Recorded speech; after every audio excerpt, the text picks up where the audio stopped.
안녕하세요. 왼손입니다. 오늘은 경기도 화성시 우정읍 석천리에 토지가 경매에 나온 것을 같이 공부해 보겠습니다. 이 토지 대지에는 경매에서 제외된 건물이 있습니다. 여기 토지가 경매 대상이고요. 거기에 타인 소유 또는 소유자 미상의 건물이 있다는 건데, 그러니까 경매를 하는 거는 토지만 하는 거고요. 건물은 경매에서 제외되니까 이 토지를 낙찰받은 다음에 이 건물을 어떻게 하느냐의 문제가 있습니다. 이제 이런 거를 법정지상권이라고 하는데요. 법으로 정해진 지상권, 이런 의미라고 봐야 되는데, 우리 민법에는 지상권이라는 권리가 있습니다. 지상권은 타인의 토지를 이용하는 권리죠. 어떤 대가를 지불하고 계약한 기간 동안 그 토지를 활용하는 건데, 이러한 지상권은 토지 소유자하고 그를 활용하려고 하는 사람이 계약에 의해서 권리를 정하는 건데, 오늘 얘기하는 이 법정지상권은 이런 조건이 되면 지상권이 있는 걸로 한다라는, 그래서 법정지상권입니다. 이 내용이 좀 어렵습니다. 한마디로 얘기하면 법정지상권이 있다라는 얘기는 그 지상에 있는 건물의 소유자가 토지를 계속 이용할 권리가 있다는 뜻이 되고요. 법정지상권이 없다라고 하면 그 지상에 있는 건물의 소유자가 토지를 이용할 권리가 없다는 뜻이 되죠. 그럼 이건 계속 이용이 가능하고, 법정지상권이 없을 경우는 철거를 해야 되겠죠. 그러니까 토지를 낙찰받거나 소유하는 사람의 입장에서는 법정지상권이 없는 경우가 유리하겠죠. 그런데 건물 소유자 입장에서는 법정지상권이 있는 게 유리합니다. 그리고 이 있다 없다가 매우 중요한 의미를 가지니까 법적으로는 법정지상권이 성립하는 조건을 까다롭게 정하고 있습니다. 그걸 간단하게 두 가지로 요약을 하면, 법정지상권이 성립하는 조건은 토지와 건물이 원래 한 사람 소유여야 돼요. 현재 한 사람 소유이거나 과거에 한 사람 소유였다가 이 소유가 달라지는 경우 법정지상권이 성립한다는 거죠. 예를 들어서 문중의 땅에다가 문중의 일가 부치가 문중의 허락을 받고 건물을 지었다면 토지 소유자는 문중이 되고 건물의 소유자는 그 일가 부치가 되겠죠. 이런 경우는 토지와 건물의 소유가 동일인이 아니니까 애당초 법정지상권이 성립할 여지가 없다는 겁니다. 법정지상권의 두 번째 조건은 이 토지를 담보로 돈을 빌려주는, 그러니까 근저당권자죠. 보통 이제 은행이 될 텐데, 이 근저당권자가 근저당권을 설정할 당시, 그러니까 돈을 빌려줄 당시에 이미 건물이 있었어야 됩니다. 그러니까 근저당 설정할 때 이미 건물이 존재한다면, 그 존재하는 것을 알고 근저당 설정했으니까 건물의 법정지상권을 인정해줘도 근저당권자가 손해를 보지 않는다는 거고요. 토지를 담보로 근저당을 해주고 그 이후에 건물을 지었다면 이 법정지상권을 인정해주면 근저당권자가 피해를 보게 되겠죠.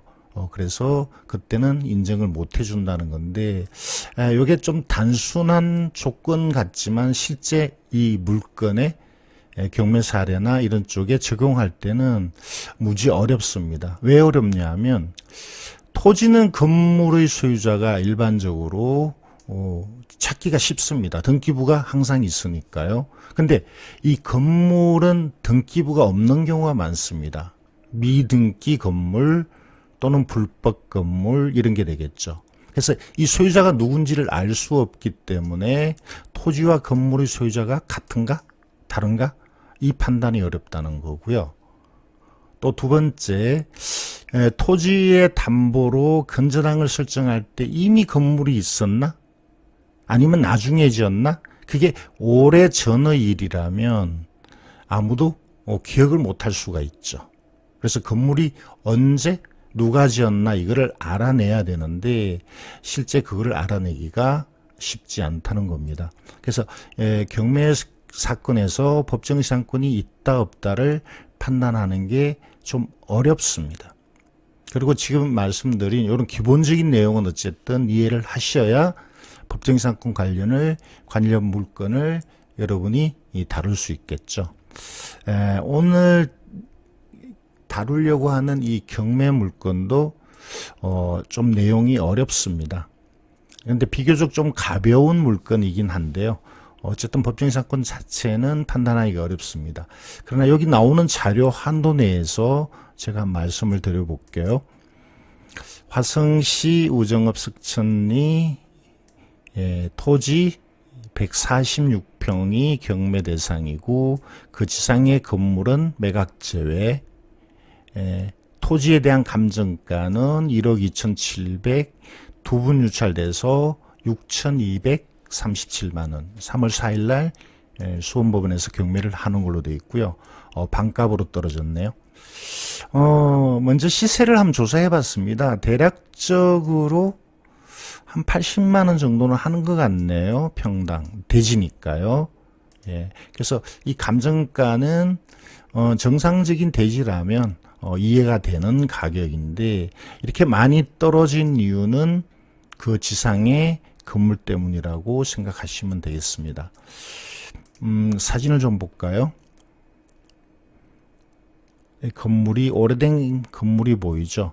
이 건물에 대한 근거 자료를 찾아보니 거의 100년 전에 지은 건물입니다.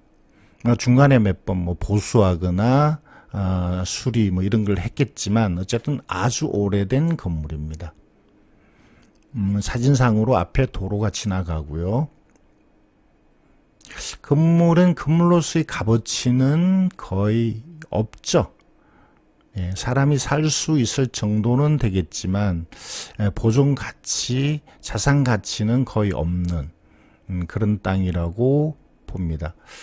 자, 여기 지도를 보면 경매 나온 대상 토지는 여기 약간 이렇게 좀 아래쪽이 좀 잘려 있지만 제가 칠한 요 면적이고요.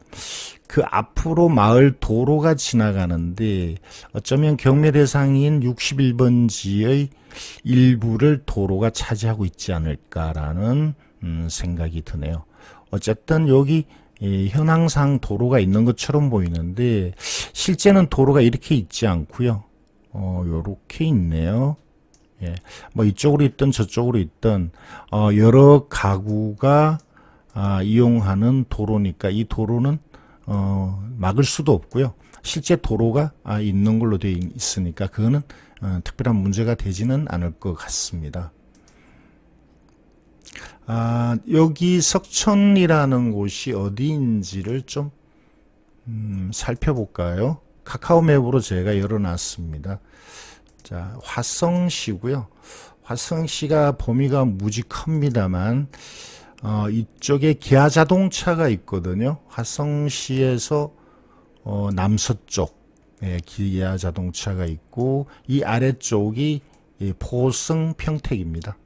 기아자동차 가까이 있는 그리고 여기 위쪽은 원래는 바다였죠.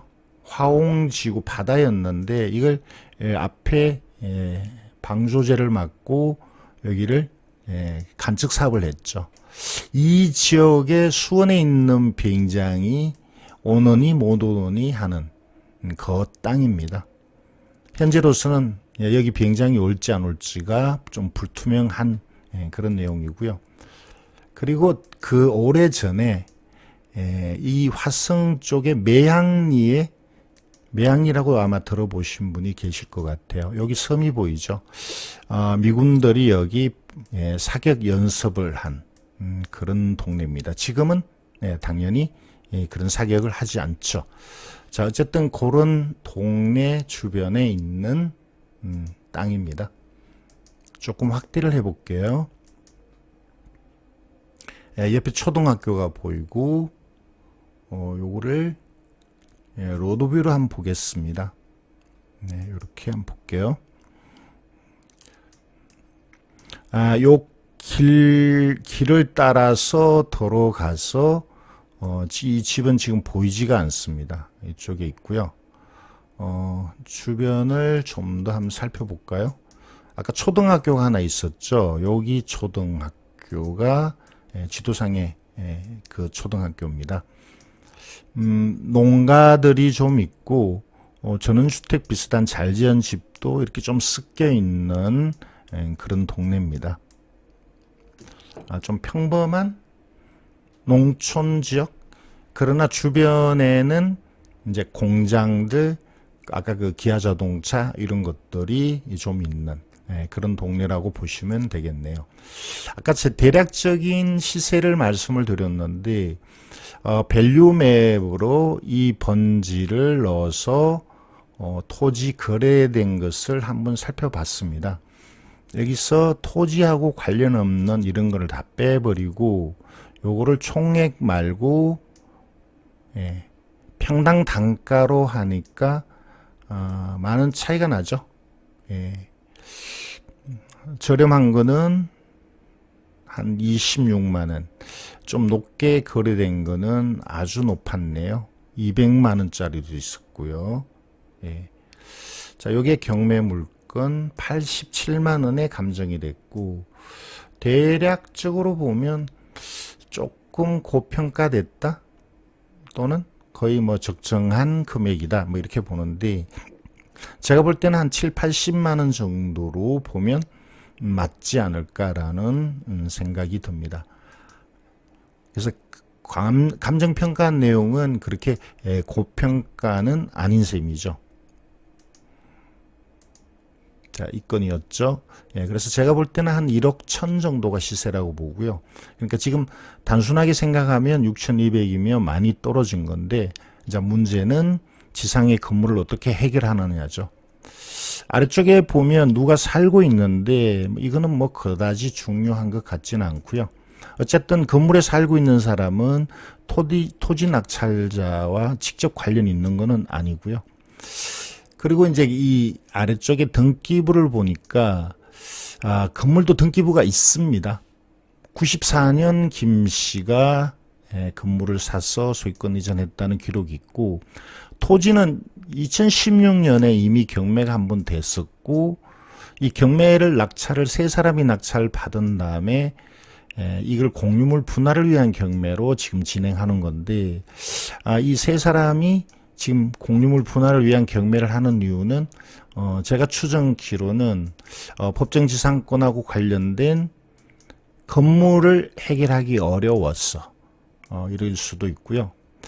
또는 이 공동 투자한 세 사람끼리 서로 마음이 안 맞아서 해결 방법을 공유물 분할로 가는 게 아닌가라는 생각도 들었습니다.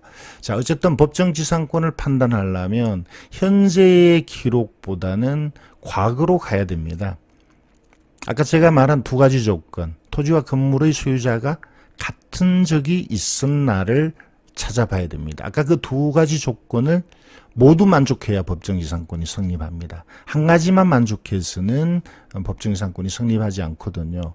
그래서 이 낙찰받은 당시의 기록을 한번 가보겠습니다. 이때도 역시 이 토지만 경매 대상이었고 건물은 경매에서 제외됐고요. 그 당시 경쟁이 좀 있었네요. 2016년이면 뭐 부동산 시장이 좋을 때였죠. 7,790만 원에 낙찰 받았고 6명이나 입찰을 두른 그런 사건입니다. 아래쪽에 보면 그 당시의 등기부가 나옵니다. 김 씨가 건물은 여전히 소유자로 되어 있었고 토지는 자 이렇게 되어 있었습니다. 이 94년 김 씨가 이 건물을 샀을 때, 소유권 이전 받을 때 그때 소유자가 누구였나를 찾아야 되겠죠. 94년에는 누가 소유자였을까? 여기는 2004년부터 나오거든요. 그래서 그거를 살펴보기 위해서는 등기부를 봐야 되겠죠. 토지 등기부를 보겠습니다.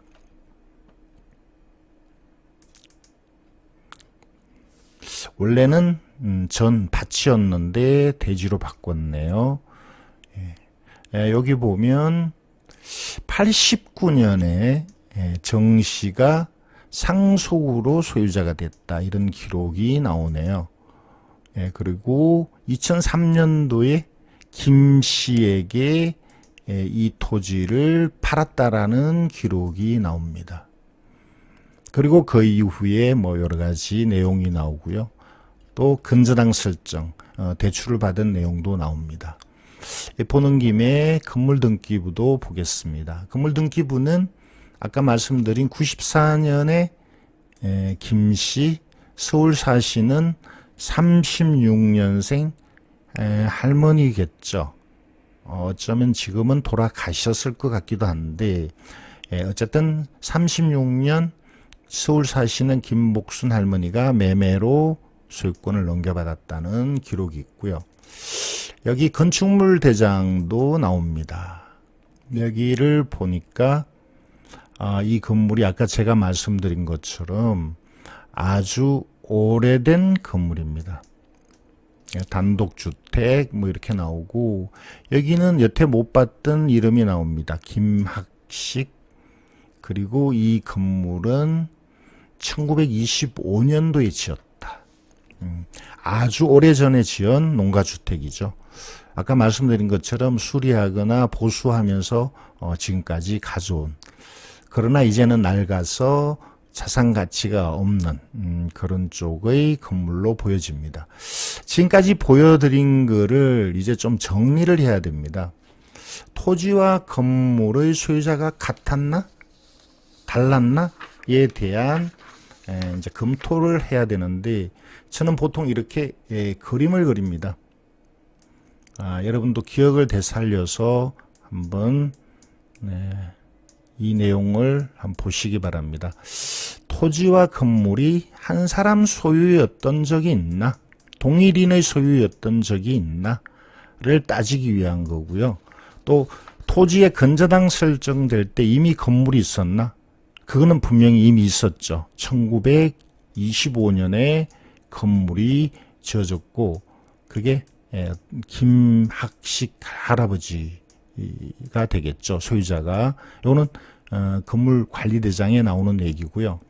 이거를 등기부로 보면 94년도에 서울 사시는 36년생 김복순 할머니가 매매로 취득한 걸로 등기부에 나타나고, 그 이후는 변동이 없습니다. 그대로 지금까지 쭉 진행이 되고 있고요. 토지에 대한 등기부를 보니까 1989년에 정 씨가 1989년에 서울 사는 정진표 33년생입니다.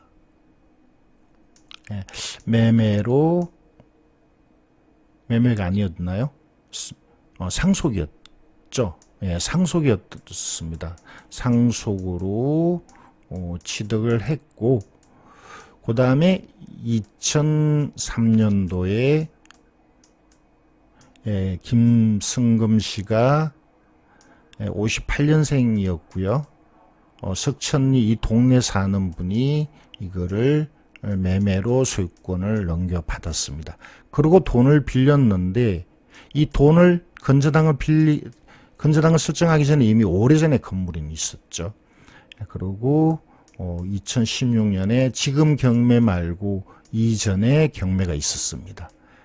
경매가 있었고, 이때 세 사람이 낙찰을 받았는데, 이 세 사람이 공유물 분할을 위한 경매를 지금 진행하는 거죠. 공유물 분할. 자, 이게 이 부동산 토지와 건물의 역사입니다. 법정이상권의 두 번째 조건은 성립합니다.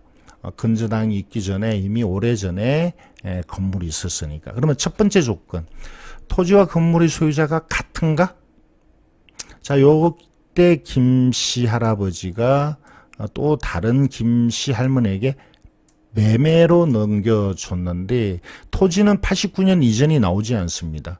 89년 이후로 토지와 건물의 소유자가 같은 적은 없는데 만약에 이때 토지가 89년 이전에, 그러니까 정 씨가 소유권을 상속받기 전에 이게 김 할아버지 거였다면 이 토지가, 그럼 이때 동일인이었습니다. 그죠? 그런데 이 김씨 할아버지가, 만약에 김씨 할아버지가 토지 소유자였다면 정 씨에게 이렇게 상속을 줄 때 건물도 같이 상속을 줬을 것 같은 생각이 들거든요. 근데 건물은 매매로 넘어갔습니다. 매매로. 근데 또 하나 살펴볼 게 뭐가 있냐면 서울에 사는 정 씨 33년생, 서울에 사는 김 할머니 36년인가 38년생이었습니다. 38년생. 그래서 저는 부부가 아닐까라는 생각이 들었거든요. 부부가 아닐까. 그리고 이분이 김 씨가 아닐 수도 있다라고 봅니다. 그러니까 여러 가지 이 가정을 생각해야 됩니다. 예를 들어서 김 씨가 아닌 어떤 분이, 그러니까 건물 소유자가 아닌 어떤 분이 토지 소유자였고 이거를 정 씨에게 상속을 줬는데 그 전에 오래전부터 다른 사람의 토지에 어떤 허락을 받고 김 씨가 건물을 소유했을 수도 있거든요. 그렇다면 여기 전체적으로 토지와 건물의 소유자가 같은 적이 없습니다. 그런데 이 토지를 매수하기 전에 김 씨 할아버지 소유였다면 이때 한 사람 소유였고 이게 상속으로 넘어갈 때 이 정 씨가 상속으로 넘어갔다라는 게 저는 이게 김 씨가 아닐 가능성이 있는데 어쨌든 가족으로 이렇게 상속을 줬다면 요때 토지와 건물이 한 사람 소유였다가 다른 사람 소유로 바뀐 거거든요. 그러면 요때부터 30년간 법정이상권의 기한은 30년으로 봅니다. 그러면 89년부터 건물에는 법정이상권이 성립한 게 됩니다. 89년으로부터 30년, 지금 넘어갔죠. 그리고 법정지상권이 성립한다면 이제 지료는 청구할 수 있습니다. 내 땅을 사용할 권리는 있지만 지료를 청구할 수 있는데 이제 그 지료에 대해서는 어떤 기록을 찾아볼 수는 없습니다. 그러니까 여러 가지 상황인데 저는 이 법정지상권을 굳이 따지기 전에 이 건물은 건물로서의 가치가 거의 없다라는 게 오히려 더 중요하다는 생각이 들고요. 만약에 법정지상권이 성립한다면 토지를 이용하는 대가, 지료를 줘야 되거든요. 그래서 저는 그 건물을 유지하기 위해서 지료를 못 낼 거라고 봅니다. 그래서 건물에 대한 권리를 포기하는 게 맞지 않을까. 값어치가 없는 건물이니까. 그리고 아까 이제 상황에 따라서는 법정지상권이 성립하지 않을 가능성도 있고요. 성립한다고 해도 건물에 대한 법정지상권은 아마 포기할 가능성이 저는 있다고 봅니다. 자, 이런 쪽으로 접근한다 그러면 법정지상권이 성립한다 안 한다가 그닥 중요하지는 않은 그런 내용이 되겠죠. 참 지금 이 그림을 자세히 한번 보시면서 제가 앞에 설명한 것들을 다시 한번 공부하시는 계기로 삼으시기 바랍니다. 그러면 이걸 낙찰 받으면 어떡할 건가? 저라면 이렇게 할 것 같습니다. 일단 낙찰은 물론 당연히 시세보다 저렴하게 낙찰 받아야 되겠죠. 더군다나 여기 이제 건물이 있는 문제가 있으니까 저렴하게 낙찰 받아야 될 거고요. 법정이상권하고 관련이 있기 때문에 대출이 좀 어렵습니다. 근데 낙찰자의 신용도에 따라서는 대출이 또 나올 수도 있고요. 이거는 불투명하죠. 자, 그 다음에 낙찰 받기 전에 사실은 현장을 가서 조사해 볼 필요가 있습니다. 이거는 뭐 너무나 당연한 얘기인데 시세가 얼만가? 그 다음에 토지로서의 값어치가 있는가? 장래성이 있는가? 그 다음에 건물 소유자가 누군가? 실제 누구인가? 그 다음에 현재 점유하고 있는 사람은 세입자인가 아니면 건물 소유자의 가족인가? 이제 이런 것 확인하시면 될 거고요. 그래서 아까 이미 말씀드린 것처럼 건물로서의 가치가 별로 없다. 장래성은 나름대로 있다. 저렴하다. 건물을 해결하면 토지를 제가 받을 수 있다. 예를 들어서 1억 1천, 1억 2천 뭐 이 정도 받을 수 있다면 그럼 투자 가치가 있다. 이 판단을 해야 되겠죠. 그리고 이제 낙찰을 받게 되면 저는 일단 그 소유자로 돼 있는 그 할머니, 건물 소유자로 돼 있는 할머니 또는 그 가족을 찾아갈 겁니다. 가서 이 건물을 어떻게 할 거냐? 계속 소유권을 주장한다면 지료를 주셔야 되고 아니면 내가 봤을 때는 건물로서 값어치가 없으니까 포기각서를 써달라. 아니면 허물어 달라. 이런 쪽으로 접근을 하겠습니다. 여기 일반적인 조금 내용이 복잡하긴 한데 일반적인 법정지상권의 이 처리 과정입니다. 이 물건을 추천하는 쪽은 아니고요. 시간적으로 여유가 있거나 금전적으로 여유가 있고 또는 이 토지가 필요한 분은 뭐 적극적으로 하셔도 되겠지만 법정지상권을 공부하는 사례로 말씀을 드렸습니다. 지금까지 엔손이었습니다.